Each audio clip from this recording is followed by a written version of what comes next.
Alors, comme vous le disiez, en fait, Pauline, on est une des 150 ELD françaises avec UM. Donc, on a en fait une ELD qui est donc. Alors, il faut faire. Le terme ELD, c'est à la base, c'est entreprise locale de distribution d'électricité. Et nous, on est plutôt sur la thématique entreprise locale de distribution d'énergie, au sens un peu plus global. Mais c'est vrai que historiquement, c'est l'électricité. Donc UEM a une filiale qui s'appelle URM, qui est liée à la séparation en fait en 2008 de la production, distribution, enfin de la distribution par rapport à la fourniture sur les entreprises de plus de 100 000 clients. C'était le cas de l'UEM à l'époque. Donc on a été obligé de filialiser donc la partie distribution qui s'appelle URM chez nous. Hein, c'est l'équivalent de RDF si vous voulez. Donc ERM distribue de l'électricité sur 140 communes dans le secteur autour de Metz, et ça représente à peu près 40% de la population du département. Alors, c'est quoi UM? Aujourd'hui, c'est un groupe municipal. Alors pourquoi un groupe? Parce qu'en fait, on a créé plusieurs filiales pour mieux, disons, cerner le marché qui était un marché en pleine évolution dans le domaine de l'énergie. Alors, comme vous le disiez, donc c'est bien 85% d'actionnariat Ville de Metz, avec un complément de 15% de la Caisse des dépôts sur l'UM qui est disons entre guillemets la maison mère du groupe, qui fait en direct donc tout ce qui est réseau de chaleur, réseau de froid, éclairage public. Il y a également donc la télécommunication, des services à l'énergie, etc. Hein, donc ça c'est la partie UM. Et donc on a une première filiale dont je vous parlais, c'est URM, qui est destinée à faire la distribution d'électricité et qui est donc concessionnaire sur 141 communes avec des contrats de concession classiques de type ERDF. On a créé également une filiale donc, pour produire de l'électricité verte qui s'appelle Energreen Production, donc avec des centrales photovoltaïques, éoliens, des hydrauliques sur la Moselle, entre autres. Et puis donc une filiale pour la fourniture de gaz et d'électricité au niveau national, parce qu'on était donc on est dans un monde concurrentiel, donc UM devait pouvoir faire des offres d'énergie autres simplement que de l'électricité sur son territoire historique. Et puis donc la dernière filiale qui a été créée assez récemment, c'était une entreprise qui en fait commercialise un logiciel de gestion de distribution d'énergie qui a été mis au point par UM, et cette filiale est à 60% UM, 10% Caisse des dépôts et 30% ERDF, parce que c'est ce logiciel e-fluide qui demain va permettre à ERDF de gérer les 35 millions de compteurs électriques au niveau national. Alors, sur la partie un peu intéressante sur le fonctionnement de l'ELD, alors ça c'est sur Metz, donc ailleurs c'est un peu différent. Ça dépend un petit peu de la structure. Aujourd'hui, c'est bien le maire de Metz qui est en même temps le patron de l'exécutif municipal, et il est donc administrateur de l'ELD, donc il siège au conseil d'administration. Donc il a une vision très concrète du fonctionnement de l'entreprise, il participe au comité stratégique de l'entreprise. Et donc bien entendu, ça permet aussi d'avoir un vrai partenariat entre la ville et son ELD, en sachant donc que la ville est propriétaire de l'entreprise de distribution d'énergie, et en même temps donc autorité concédante sur des réseaux comme l'électricité, le gaz, le chauffage urbain, etc. Donc il y a une vraie relation, et bien entendu l'entreprise qui, si elle fait des bénéfices, reverse des dividendes à la ville de Metz. Alors pour vous donner un ordre de grandeur, le dividende 2013 versé par l'UM à la ville de Metz est de 2 millions d'euros. Et notre capacité d'investissement annuelle aujourd'hui est de 40 millions. Donc en fait, on a un quart de notre capacité d'investissement amené par la dividende de l'ELD. Alors bien entendu, ça fait baisser d'autant la pression fiscale sur les habitants, puisque c'est toujours des impôts qui ne sont pas perçus. Bien entendu, donc l'administration territoriale gère le territoire, et donc l'UM gère les réseaux sur ce même territoire. Et puis dernier aspect des choses, donc ça développe donc une activité économique locale. Je vous ai parlé du e-fluide tout à l'heure là. e-fluide, c'est 150 ingénieurs et techniciens qui ont été embauchés à Metz, puisque la négociation avec ERDF qui voulait ramener l'entreprise sur Paris a été de la maintenir localement. Donc on est en train de construire donc, les bâtiments pour accueillir ces 150 ingénieurs destinés à développer le logiciel eFluid sur Metz. Alors, c'est aussi, donc, une ELD, c'est aussi, comme on le disait, c'est plus d'un siècle d'investissement dans le domaine de l'énergie. Je vous ai fait un petit slide pour vous montrer un petit peu toutes les différentes phases. On a démarré avec une première usine d'électricité en 1901. C'était à une époque où Metz était allemande. Et donc, c'était donc sous forme de Stadtwerke. Je pense que vous avez entendu parler de cette forme cette forme juridique allemande qui permettait donc de gérer des réseaux et des productions d'énergie à l'époque, et donc qui s'est transformé après la Première Guerre mondiale en régime municipal, et avec donc entre les deux guerres encore la construction d'un barrage hydroélectrique sur la Moselle. Donc on était déjà assez précurseurs dans le domaine. Et puis donc c'est surtout après donc la loi de 46 et la nationalisation de l'électricité que l'entreprise prend vraiment son essor. Avec construction donc, de nouveaux barrages sur la Moselle, d'une première centrale de cogénération. Alors, donc, la cogénération, c'est en fait la production simultanée de chaleur et d'électricité. Et donc, cette première centrale, en 1961, elle utilisait du charbon lorrain, qui était extrait à peu près à 50 km de Metz. Et donc, on avait une vraie autonomie locale en matière de production d'énergie. Et donc, on a donc créé parallèlement à cette centrale, le premier réseau de chaleur urbain sur Metz pour évacuer la chaleur issue de la production d'électricité. Donc cette formule, alors juste, vous n'êtes pas tous techniciens, mais c'est une formule qui permet d'avoir un rendement de production nettement plus intéressant, nettement plus élevé qu'une centrale classique. Quand vous êtes sur des centrales classiques de type gaz, charbon, voire nucléaire, le rendement, il est d'à peu près de 30 à 50% au mieux. Donc ça veut dire que plus de la moitié de l'énergie qui rentre dans la centrale est perdue. L'électricité qui sort ne représente qu'une fraction de l'énergie entrante, à peu près 30 à 40%. Là, dans des centrales de type chaleur-force ou cogénération, on peut monter jusqu'à 60-70% de rendement en termes de production d'énergie. Ça a été complété aussi dans les années 70 par une usine d'incinération d'ordures ménagères, qui a été remplacée depuis par une nouvelle usine qui a été construite en 2002. Et puis donc une centrale de cogénération, cette fois-ci au gaz, en 92. Et puis donc récemment, donc on a commencé à travailler plus le côté énergie renouvelable, puisqu'on a mis en service une centrale de biomasse très importante, puisqu'elle consomme 100 000 tonnes de bois pour sa production, qui permet donc d'alimenter le réseau de chaleur en énergie renouvelable. Et une centrale photovoltaïque qui, elle, a été installée près de Marseille, parce qu'il y a plus de soleil, mais c'est toujours l'UM qui fait l'investissement. Et puis on a également 2 parcs éoliens. Voilà un petit peu... disons une présentation assez rapide des unités de production d'UM. Bien entendu, on a des projets en cours, notamment en matière de géothermie, en matière de solaire, thermique cette fois-ci. Et donc, je vous en reparlerai éventuellement. Alors, aujourd'hui, si on se concentre plus particulièrement sur la partie réseau, donc il y a 4 réseaux sur Metz. Le réseau d'électricité qui est assez classique, avec néanmoins quelques particularités du fait d'avoir une ELD, c'est qu'on a beaucoup travaillé les aspects d'enfouissement de réseau. Donc on a un taux d'enfouissement qui est nettement supérieur à la moyenne nationale. Et donc on a, donc, si vous voulez, des réseaux qui sont plus sûrs aussi et qui ont moins de problèmes de coupure sur leur fonctionnement, par exemple. Voilà. Donc ça, c'est la filiale URM dans le cadre d'une concession de DSP classique. Un réseau de gaz naturel qui est aujourd'hui exploité par GRDF, et donc un réseau de chaleur qui est le 3e en France, avec donc une répartition, comme vous pouvez le voir sur le petit graphique que je vous ai mis, c'est qu'à peu près, encore aujourd'hui, 44% de l'énergie consommée à Metz est d'origine, comme c'est du gaz, avec 22% réseau de chaleur en chaleur et 34% en électricité.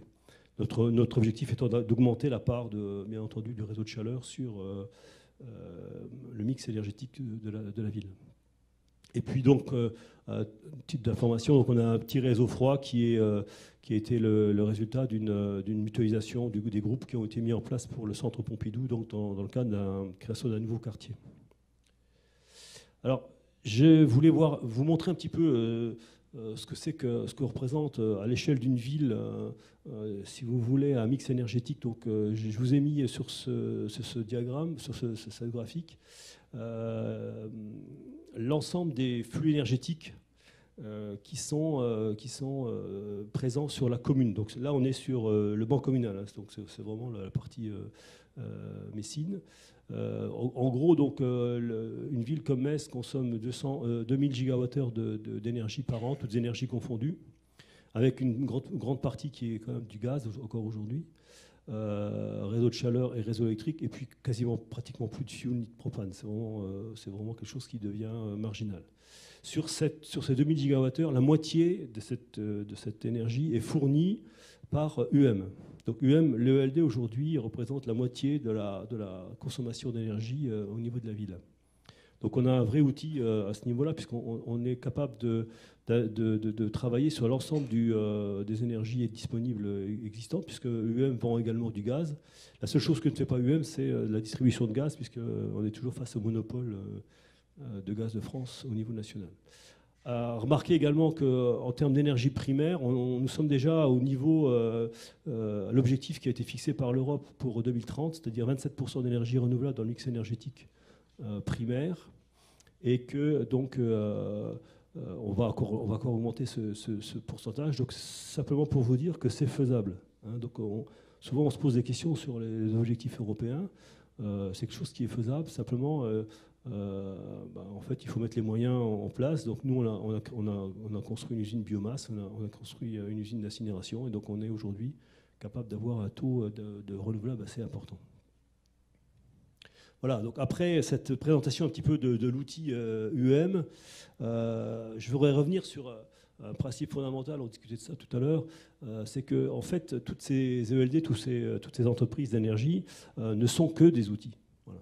Et il faut impérativement, au niveau d'une collectivité, il faut impérativement avoir une vraie politique énergétique.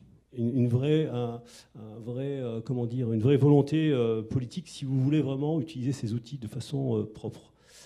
Donc la ville de Metz s'est engagée dans la Convention européenne des maires. Donc on s'est fixé un objectif, alors on s'en est fixé plusieurs, mais en tout cas on s'est fixé un objectif en matière de réduction des gaz à effet de serre d'ici 2020, c'est-à-dire une réduction de 20%. On a mis en place un programme qui est essentiellement basé sur le développement des énergies renouvelables, l'efficacité des bâtiments, l'énergie des bâtiments et la réduction des consommations d'énergie fossile. Et puis on a des outils, dont l'UM, l'ELD, un pôle spécialisé au sein de la ville, et puis une agence locale de l'énergie. Donc l'UM, en tant qu'entreprise, je veux dire, n'a de sens que dans la mesure où il y a une vraie politique énergétique avec une vraie gouvernance qui a un vrai projet politique dans le domaine de l'énergie. C'est très important.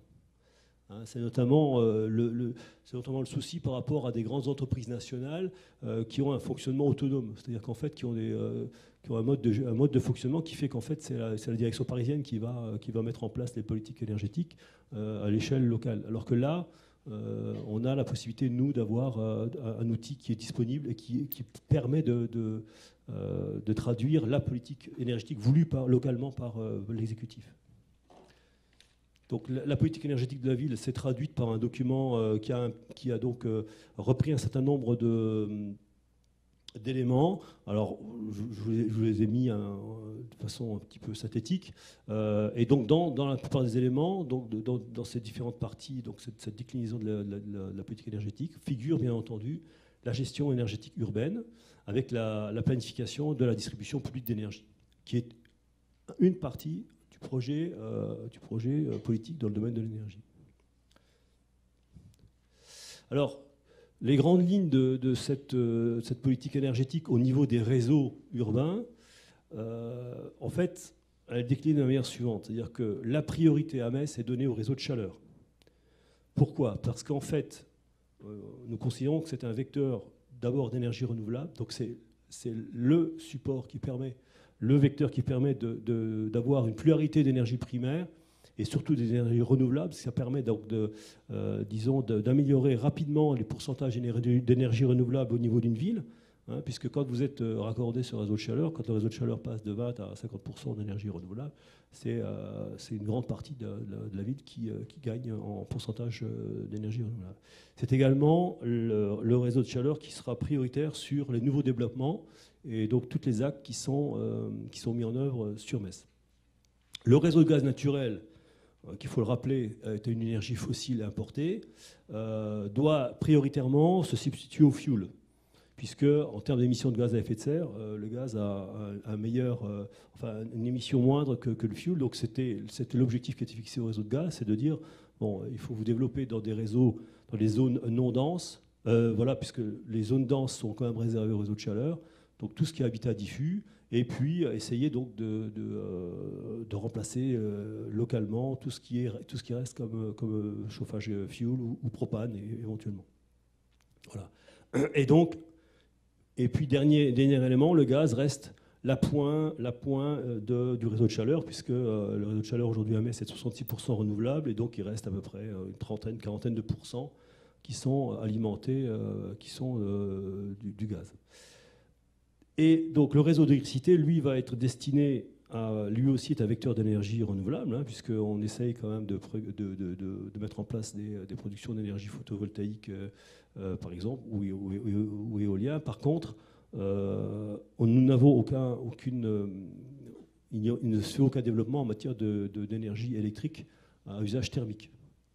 Et ça, c'est très important. Pourquoi ? Parce qu'en fait, c'est là qu'on voit qu'en fait, il y a une vraie politique à la base. C'était que le maire qui est au conseil d'administration et qui fait partie donc, des décideurs au sein de l'ELD, a voulu que UEM ne fasse aucune démarche commerciale dans le domaine de la valorisation de l'énergie thermique électrique. Hein, alors ce n'est pas le cas forcément des concessionnaires qui ne sont pas liés aux collectivités locales, par exemple. Voilà. Donc on est dans cette stratégie-là. Alors ça n'a pas toujours été le cas. Hein. Je veux dire, UM, dans le passé, a été poussé aussi pour vendre de l'électricité à tout craint. Donc on est revenu un petit peu sur les années 90, mais en tout cas aujourd'hui c'est quelque chose, c'est une volonté politique affichée. Voilà les développements en réseau de chaleur. Donc on a un schéma directeur qui est en cours de mise en place. Donc la plupart des actes que vous voyez là sont des actes qui sont exclusivement alimentés en réseau de chaleur et donc permettent donc d'améliorer le développement du réseau, qui est notre priorité aujourd'hui. Alors voilà un peu ce que ça représente en termes de chiffres. En l'espace de 15 ans, on a pratiquement doublé la consommation d'énergie relative au réseau de chaleur, puisqu'on est passé de un peu plus de 200 gigawattheures à près de 500 aujourd'hui. Et on est passé donc à 66% d'énergie renouvelable. En termes d'équivalent logement, en 10 ans, on est passé de 30 à 40, plus de 40 000 équivalents logements en réseau de chaleur. Donc c'est une vraie volonté politique qui est d'ailleurs mise en œuvre indépendamment, entre guillemets, de l'alternative politique, puisque avant 2008, l'accent était déjà mis sur le développement de ce réseau. Alors, on m'a demandé aussi donc d'amener des cas concrets sur ce que c'est que la planification énergétique. Donc, avant de vous parler de la planification énergétique au sens positif du terme, je vais d'abord vous montrer ce qui s'est passé et quels sont les contre-exemples qu'on a pu constater sur le terrain lorsqu'il n'y avait pas de planification énergétique, voir comment ça se passe. Et après, on va regarder comment on met ça en œuvre. Alors, les contre-exemples. Voilà un premier contre-exemple. Et il date des années 90. C'était un technopôle. Donc, c'était une forme d'urbanisme qui était un petit peu à la mode à l'époque, où on faisait les campus un peu à l'américaine. On mélangeait les entreprises et les universités et les grandes écoles. Et donc, le mode de développement de ce campus, il a été décidé de faire ça sous forme de VFA, donc de vente en état futur d'achèvement. Et bien entendu, les promoteurs et les constructeurs revendaient donc leurs bâtiments. Et le concept de base, c'était d'avoir le prix du mètre carré le plus faible possible. Et donc, l'ensemble de la zone est parti tout naturellement au chauffage électrique. Alors, il faut rappeler qu'à l'époque, dans les années 90, on avait un surplus de production d'énergie électrique au niveau national, dû aux centrales nucléaires, et que l'UM faisait sa part du job, entre guillemets, et donc il vendait du kilowattheure électrique à usage thermique. Donc on a construit un superbe transformateur surdimensionné pour toute la zone, pour que l'ensemble de la zone soit chauffée électriquement. Et puis donc, je sais pas, ici vous voyez ce bâtiment-là, c'est un lycée. Donc on est au développement de la zone, on est arrivé pour construire un lycée de la communication. Le lycée dépend de la région Lorraine, puisque c'était le maître d'ouvrage. Et la région Lorraine a dit, écoutez, moi je suis région Lorraine. En Lorraine, il y a du charbon lorrain, donc je veux que le lycée soit chauffé au charbon. Alors on a dit, ben oui, mais bon, chauffage au charbon, ça ne se fait plus trop. Par contre, on a une solution, on a un réseau de chaleur qui est alimenté en charbon lorrain, par contrat, contractuellement, ils devaient prendre du charbon lorrain. Ben, très bien, donc on a ramené le réseau de chaleur au sein de cette ZAC, et donc on a alimenté le lycée. Puis bon, au passage, on a essayé de trouver des clients pour les eaux de chaleur. Bon, tout le monde était déjà à l'électricité. Supélec a refusé systématiquement, il voulait rester à l'électricité. Et donc, petit à petit, on arrive à les convaincre de prendre le réseau de chaleur, mais en tout cas, ça faisait un deuxième réseau d'énergie au sein de ce truc. Et puis arrive à un moment donné, la ville de Metz a fait des partenariats avec Georgia Tech aux États-Unis. Donc les Américains débarquent avec une annexe de Georgia Tech donc, européenne à Metz. Et les Américains, ils ne connaissent pas le réseau de chaleur, ils ne veulent pas entendre parler du réseau de chaleur. Eux, ce qu'ils veulent, c'est du gaz. Alors pour faire plaisir aux Américains, on a ramené le gaz dans le quartier, dans le secteur. Et donc on a aujourd'hui, dans cette fabuleuse zone technopole Metz 2000, 3 réseaux de distribution d'énergie qui ont la même finalité, des réseaux publics financés par les usagers, avec la même finalité. Et donc on peut se poser la question du surinvestissement éventuel dans ces réseaux. Alors on a la chance, parce que là on est dans les années 90, c'est que tout le secteur s'est développé autour, et donc on a pu en fait, disons, évacuer le surplus d'énergie qui était disponible dans le secteur vers d'autres aménagements en périphérie. Bon, sauf que la question aujourd'hui, on peut se reposer la question, est-ce que les années qui viennent, on sera toujours en croissance aussi importante que dans ces années-là? Voilà, c'était mon premier contre-exemple. Le second, c'est encore une ZAC à usage d'habitation, hein, qui a été mis en place dans les années 90, là aussi, 1400 logements, et puis un peu d'activité. Et donc, là, pour le coup, on était tout à côté du réseau de chaleur. Donc, on s'est dit, chic, on va pouvoir tirer notre réseau de chaleur dans la ZAC, ça va aller tout seul. Et en fait, là encore, on a en face de nous des promoteurs privés qui avaient des accords avec GDF, et qui avait des primes au logement, au gaz. Et donc, la totalité de la zone est passée au gaz. Les gens nous ont dit, écoutez, vous êtes gentils avec votre réseau de chaleur, mais nous, on a des primes GDF pour mettre nos appartements au gaz, donc on reste au gaz. Et donc, on a tout un ensemble d'un quartier, un quartier complet qui est uniquement ramené raccordé au gaz et qui n'a pas été... qui n'a aucun client potentiel aujourd'hui pour le réseau de chaleur. On attend une vingtaine d'années, quand les chaudières seront à remplacer, on sera présent, mais pour l'instant, voilà. Et puis le dernier contre-exemple que je n'ai pas mis sous forme de slide, parce que j'ai pensé qu'après coup, on en avait rediscuté avec Pauline, c'est très récent, il a été décidé de construire un nouvel hôpital. Et donc l'hôpital, un hôpital qui vient d'être inauguré il y a deux ans de ça à peu près. Et donc, comme à Metz, on a un passé militaire assez important, l'armée nous a fait cadeau d'un grand nombre de terrains en partant. Et donc,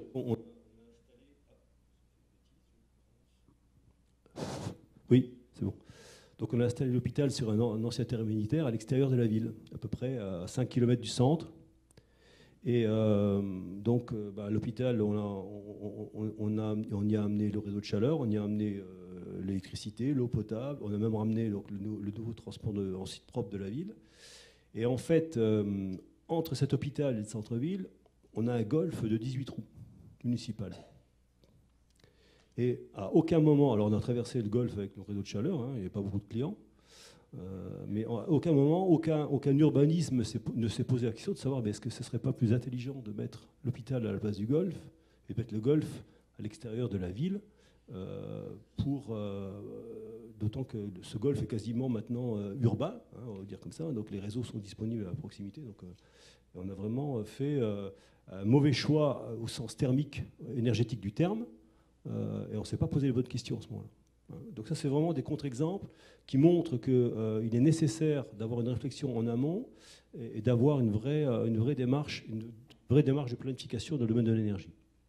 Alors, on l'a mis en œuvre donc, sur le quartier de l'amphithéâtre, qui est un nouveau quartier. Donc, je vous ai amené voilà le niveau d'avancement actuellement. C'est le quartier qui a vu l'implantation du centre Pompidou-Metz, qui est ici. Hein. Voilà. On y a également construit une grande salle de sport et de spectacle, et on a un grand parc urbain ici. Et voilà les premiers îlots qui sont sortis de terre. Et donc, à l'occasion de cette ZAC, on a donc décidé deux choses importantes. La première, c'est que ce serait alimenté exclusivement par le réseau de chaleur, que le réseau de chaleur serait financé par l'aménageur de la ZAC, au moins pour la partie interne à la ZAC, l'UM faisant l'investissement de la centrale de production. Et donc, en fait, à la vente, les mètres carrés qui seraient vendus avec un réseau de chaleur intégré. En fait. Voilà. Et la deuxième chose qui a été décidée aussi, c'est qu'on allait mutualiser le groupe froid de Pompidou, parce que donc les administrateurs de Pompidou souhaitaient avoir une climatisation pour l'ensemble du bâtiment, pour protéger les œuvres, pour avoir un degré hygrométrique qui soit stable. Et donc, pour la sécurité, ils voulaient un doublement de la puissance froide pour être sûr que si jamais ça tombe en panne, on puisse avoir le relais. Et donc, on a proposé de mutualiser la puissance au niveau du quartier. Et donc, UM, aujourd'hui, a raccordé l'ensemble des bâtiments au froid. Et donc, on développe maintenant le réseau froid à partir de ce groupe froid de Pompidou.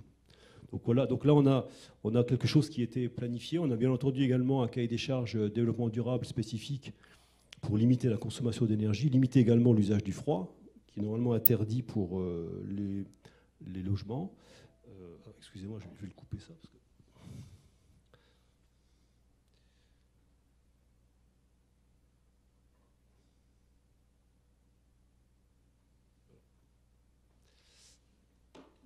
Donc on voit qu'on peut faire des choses intéressantes quand on le prend en amont, d'autant qu'aujourd'hui, d'ailleurs, les promoteurs sont très intéressés par le réseau de chaleur 100% renouvelable, parce que ça leur permet d'avoir des meilleurs ratios sur leur construction énergétique.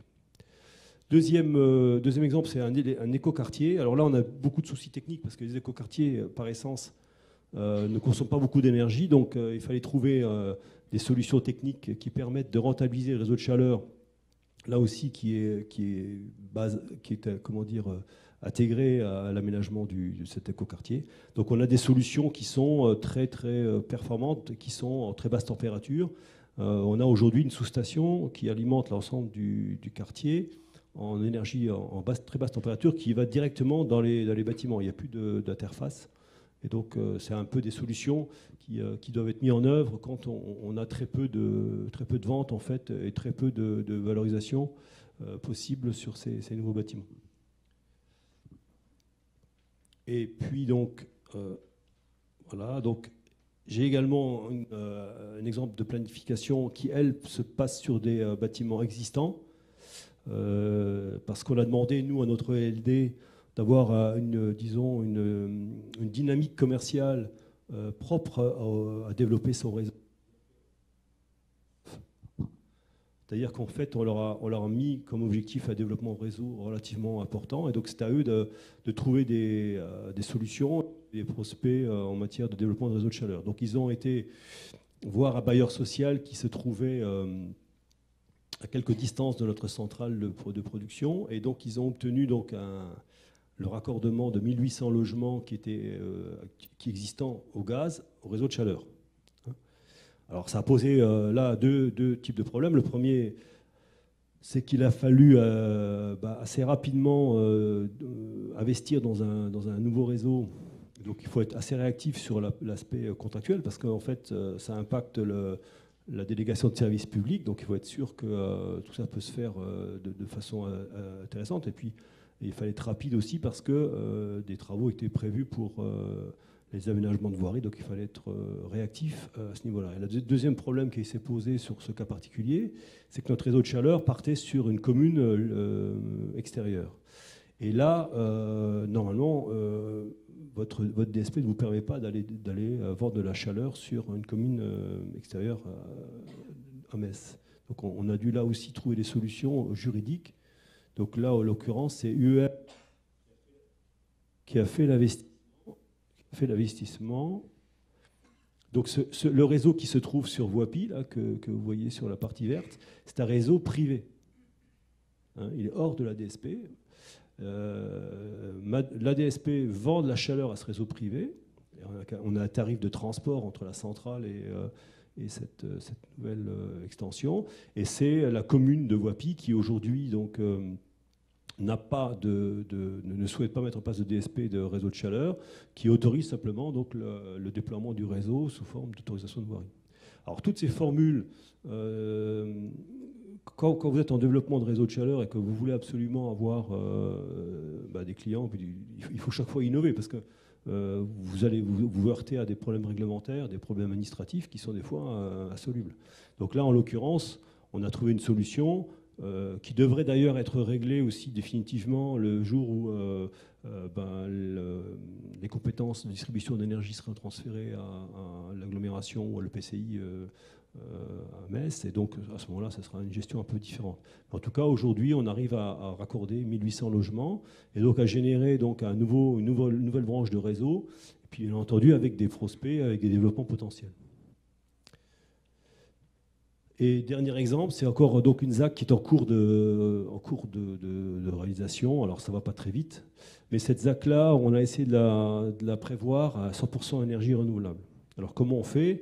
On l'alimente au réseau de chaleur et on va mettre localement une production d'énergie solaire thermique. Donc l'emplacement est déjà prévu. On a prévu de mettre 20 000 m² de panneaux solaires thermiques qui seront donc l'énergie qui sera injectée sur le réseau de chaleur. Et donc voilà par exemple un projet qui, là aussi on a dû lutter contre les aménageurs qui étaient désignés pour faire cette ZAC, puisqu'ils ne connaissaient que le gaz. Et le gaz était prêt à venir mettre le réseau quasiment gratuitement. Donc il faut être très vigilant là-dessus, très en amont sur les projets, et donc pour pouvoir mettre en place des opérations de ce type. Et donc aujourd'hui, l'avantage, si vous voulez, c'est que quand on regarde bien, la collectivité, elle est un petit peu dans toutes les structures de décision. Elle était présente, puisque l'aménageur est une SPL, entre la ville et son agglomération, donc on est présent. Donc c'est pareil sur l'aspect urbanisme, on est capable d'agir. Mais le problème, c'est de coordonner l'ensemble des services, l'ensemble des actions au sein d'une vraie politique énergétique. Voilà, donc rapidement une petite conclusion. Hein. Donc voilà, donc un petit peu les grandes lignes de ce qu'on essaie de faire, c'est d'abord de travailler essentiellement sur l'extension des réseaux de chaleur et l'augmentation du niveau de NR sur la ville. On travaille également le plus possible sur un élargissement de la compétence des autorités organisatrices de distribution d'énergie. Bon, je pense que c'est important que les pouvoirs, les territoires se préoccupent de ces problèmes-là. Et bien entendu, on est aujourd'hui dans des perspectives de transfert de compétences sur les EPCI qui sont, à mon avis, la meilleure échelle pour gérer l'ensemble de ces problématiques, en lien bien entendu avec des PLUI et en lien avec des SCOT et éventuellement par exemple à ce niveau-là. Et puis donc dernier élément, développer aussi bien entendu l'activité de l'ELD qui est source de financement pour la ville. Et pas forcément se limiter d'ailleurs à la distribution d'énergie qui était si vous voulez les gènes originaux de cette ELD, mais aller travailler sur du service, sur les services énergie, on l'a vu sur des logiciels, etc. Tout ce qui peut être connexe, tout ce qui peut être lié à ces développements qui sont quand même aujourd'hui assez prometteurs. Voilà. Merci beaucoup. Émeric Lefort, vous avez une question tout de suite, c'est ça? Attendez, je vous amène un micro. On prend votre question et ensuite on prend directement la deuxième présentation. J'avais une question très pratique, c'est quel est le mode de relation contractuelle entre la VIS de Mest et le LD? Parce que vous parlez de délégation de service public, mais une délégation de service public dans un mode standard, il y a une mise en concurrence, à défaut vis-à-vis de RDF et GRDF. Donc ça, de savoir un peu mieux comment ça fonctionne, en particulier sur votre volet réseau de chaleur. Et le deuxième point qui m'intéressait, c'est une question aussi très factuelle. Le prix du réseau de chaleur actuellement dans le développement sur le réseau de chaleur principal de la ville de Metz en méthode amorce? Alors, sur l'aspect DSP, réseau de chaleur, on est conforme à la loi. Ils ont été mis en concurrence avec les grands opérateurs nationaux. Donc là, il n'y a pas de secret. La seule chose, c'est qu'en fait, il y avait deux aspects. Le premier aspect, c'était qu'ils avaient un meilleur projet. Puisque en fait, l'avantage qu'ils ont, c'est qu'ils produisent déjà de l'énergie localement pour faire de l'électricité. Ils avaient déjà une production locale intéressante. Et ils avaient donc un projet de centrale biomasse qu'on voit ici, là. Et donc, au final, c'est le projet qui a été retenu et qui leur a permis d'avoir cette délégation de service public. Sur le tarif de l'énergie, je suis toujours embêté pour répondre à ça, parce qu'en fait, je pourrais vous donner les éléments amorces, je ne les ai pas en tête. Le problème, c'est que notre tarification, on l'a fait... Alors c'est pareil, la tarification à Metz, l'avantage qu'elle a, c'est que, si vous voulez, elle est co-élaborée entre la ville, le maire et le LD. C'est-à-dire qu'en fait, nous, comme on est au sein du conseil d'administration de l'entreprise, on dit, attendez... là, il y a débat, c'est-à-dire qu'on va dire, attendez, là, aujourd'hui, il y a une concurrence accrue du gaz dans certains secteurs, il faut revoir la tarification, d'accord? Alors, le LD nous dit, si vous voulez, mais on peut baisser le prix, mais si on baisse le prix, on baisse les dividendes. Vous voyez que... Donc là, il y a un curseur à mettre. C'est-à-dire, est-ce qu'on joue sur la tarification? Est-ce qu'on joue sur les dividendes? On vient de passer donc une nouvelle tarification à la fin de l'année dernière. On a mis 600 000 € de chiffre d'affaires annuel dans la balance. C'est-à-dire que concrètement, quand on fait une baisse de tarif à la ville de Metz, il faut bien comprendre que c'est une baisse de chiffre d'affaires pour notre LD, donc une baisse de recettes potentielles pour la ville. Donc, c'est un arbitrage politique entre l'entreprise et le maire. Et donc, on a aujourd'hui des tarifs qui sont très différents suivant le profil énergétique, puisque là aussi, nous, on a la connaissance précise de la consommation et du profil énergétique de chaque abonné. Donc, on peut ajuster en fonction de chaque abonné. Ce que j'en comprends, mais c'est intéressant parce que c'est voir aussi les flexibilités que nous offre le juridique. C'est-à-dire qu'aujourd'hui, vous avez une DSP où vous avez mis en concurrence 100 terrains en fait, pour construire la chaufferie biomasse, puisque c'est pour ça que l'UEM, si j'ai bien compris, était mieux placé qu'un Cofeli ou qu'un Dalkia. Ils pouvaient trouver un terrain pour construire la leur. Sauf que nous, aujourd'hui, je prends l'exemple de notre cas, on se fait attaquer en justice et on perd en justice quand on ne met pas les terrains à disposition. Donc c'est quand même intéressant de voir la différence dans l'approche. Et la deuxième chose que j'en retiens, c'est que vous avez aussi lancé une DSP avec une flexibilité sur les prix de chaleur. Ou même chose, nous aujourd'hui, c'est des points où on a des difficultés. C'est pour montrer qu'en fait, je trouve ça intéressant de voir qu'il y a un décalage en fonction des territoires sur la manière dont est appréhendée la capacité et la légalité de l'appel d'offres finalement. C'est ce que ça m'inspire comme commentaire. Juste, si on veut faire une petite approche technique, en fait, à la base, historiquement, il y a deux réseaux de chaleur. Un réseau de chaleur a une centrale de production qui a été remise dans la mise en concurrence. Donc il y avait bien une unité de production qui était préexistante. Et l'autre réseau de chaleur, il n'est que de distribution. Donc en fait, si vous voulez, Cofeli, Dalkia et UEM doivent s'approvisionner auprès de la centrale biomasse qui est ici. Alors bien, voilà. Donc en fait c'est une négociation entre chacun des candidats avec l'UEM pour l'achat de sa chaleur. Voilà. C'est comme ça que ça a été fait.